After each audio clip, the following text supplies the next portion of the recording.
Nagulat ako, ang dami umorder ng paper para sa air fryer. Piso-piso nga lang ang aking commission pero nagpapasalamat ako dahil makakaipon ako. Kung maka 100 ako, di may pambili na ako ng sa lagayan ng pagkain ng mga pusa sa labas, di ba?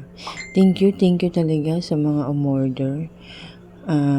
Alam mo ba, story time, bago mag New Year, naghanap kami niyan kasi umorder na ako niyan. Para masubukan ko nga yung air fryer ng asawa ko na Christmas gift sa kanila.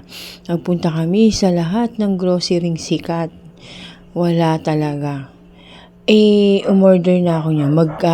Mag-New Year na. December 29, wala pa. Kaya nag-aalala ako. Ikot kami ng ikot. Punta kami sa Dali, sa Allsafe, sa Smart Save ba yun? Dito sa Cardona. Lahat pinunta namin. 7-Eleven, Pure Gold, SM. Wala talaga mabilahan. Buti na lang, bago mag-New Year, dumating siya. Kaya di ba nakita ninyo yung video ko dyan? Sinusubukan ko yung air fryer. Takot nga akong gumamit nun eh. Alam mo naman, old school. Ayun, nagamit naman namin yung bagong taon. Tapos di ba mayroon din akong video dyan na second time ko naman ginamit.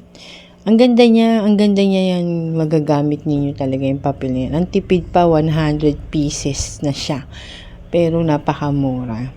Order lang kayo, order lang kayo, please. Order lang kayo. Para sa ating mga pusang pinapakain ko sa labas. Paminsan-minsan, pinakakain ko sila ng cat food.